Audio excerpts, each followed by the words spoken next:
Hello students, पिछले video में हमने देखा था conservation of charge and Coulomb's law. अब कूलम्ब्स लॉ को थोड़ा आगे बढ़ाते हैं, एक क्वेश्चन देखते हैं फिर आगे बढ़ेंगे। कूलम्ब्स लॉ थोड़ा देखते हैं क्या था। कूलम्ब्स लॉ दो चार्जेस थे, पॉइंट चार्जेस थे Q1 Q2, इनके बीच डिस्टेंस थी स्मॉल r। तो हम फोर्स क्या लिखते थे, F is equal to K Q1 Q2 upon R square. एक क्वेश्चन देखते हैं, मान लीजिए Q1 और Q2 की वैल्यू Q1 और Q2 की वैल्यू बराबर हो जाए और कितनी हो जाए 1 कूलम। इनके बीच डिस्टेंस 1 मीटर, तब फोर्स क्या हो जाएगा बिटवीन टू चार्जेस, इन दोनों चार्ज।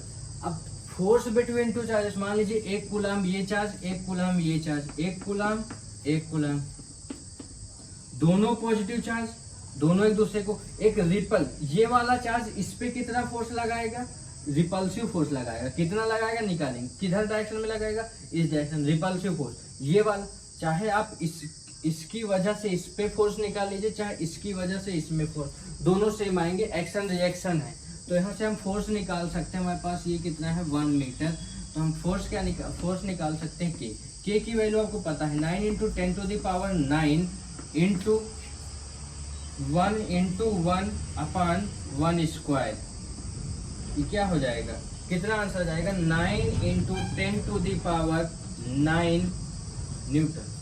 यार एक कूलम चार्ज, देखिए एक कूलम चार्ज इतना ज्यादा होता है कि इतना ज्यादा फोर्स आता है। एक कूलम बहुत बड़ा चार्ज है, एक कूलम। इसीलिए इसमें छोटी छोटी यूनिट्स यूज किए जाते हैं, जैसे 1 माइक्रो कूलम, 1 मिली कूलम।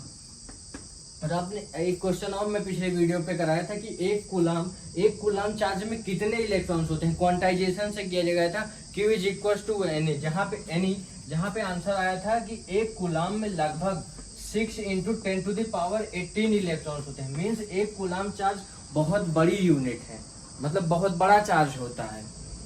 अब देखते हैं, अब हमने क्या अभी तक स्केलर फॉर्म देख लिया। स्केलर क्या कहिए कि केवल और केवल मैग्नीट्यूड देख लिया, मैग्नीट्यूड देखा कि फोर्स का मैग्नीट्यूड कितना होगा। अब हम देखने जा रहे हैं vector form of Coulomb's law, जहां पे आपको मैग्नीट्यूड और डायरेक्शन दोनों पता चलेगा कि आपका फोर्स आई डायरेक्शन में लगेगा, जे डायरेक्शन में लगेगा कि के डायरेक्शन में लगेगा। देखने जा रहे हैं वेक्टर फॉर्म ऑफ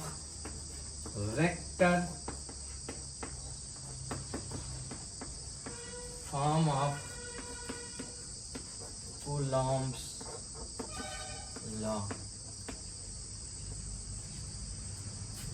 मान लीजिए दो चार्जेस हैं, ये दो एक्सिस हैं, यहाँ पे एक चार्ज ये है, एक चार्ज ये है।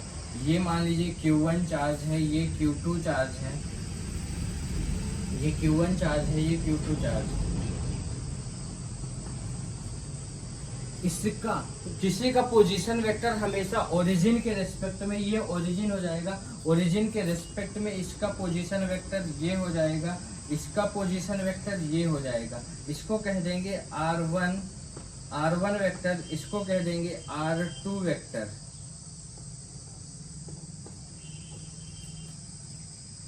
और एक वेक्टर यहां से यहां जाएगा तो इसको बोल देंगे R12 वेक्टर। ये वाला वेक्टर कौन सा हो जाएगा, R21 वेक्टर। ये दोनों पॉजिटिव चार्ज मान लीजिए, तो ये वाला इस पे कितना फोर्स लगाएगा, फोर्स ऑन 1 ड्यू टू 2। ये वाला इस पे कितना फोर्स लगाएगा, रिपल्सिव फोर्स लगाएगा। उस फोर्स का नाम होगा फोर्स ऑन 2 ड्यू टू 1। तो हम यहां से लिख सकते हैं F12 को F12 vector equal to K, वैसा ही रह जाएगा Q1 Q2 upon R। R क्या हो जाएगा, जो इस डायरेक्शन में हो, कौन है R21 का स्क्वायर इंटू इसी का कैप जब लग जाता है, कैप होता है R21 कैप, मीन्स ये क्या हो गया, एक यूनिट वेक्टर का मैग्नीट्यूड क्या होता है, 1 होता है, और ये क्या बताता है, डायरेक्शन। अगर इसी तरह बात कर लें F21 के लिए कि force on two due to 1 equals to K Q1 Q2 upon, देखो force on two due to 1, इस डायरेक्शन में कौन सा पोजीशन वेक्टर है, ये वाला R12 का स्क्वायर इंटू R12 का कैप लग जाता है, मीन्स यूनिट वेक्टर क्या, इसका मैग्नीट्यूड 1 होता है, और ये क्या बताता है, डायरेक्शन। तो यहाँ से आप ये क्या हो गया, वेक्टर फॉर्म अप, यहाँ से आपके पास मैग्नीट्यूड और डायरेक्शन दोनों आ जाएंगे। और जो पहले कर रहे थे F is equal to K Q1 Q2 upon R square, वहां से केवल और केवल मैग्नीट्यूड आ रहा था, डायरेक्शन नहीं आ रही थी।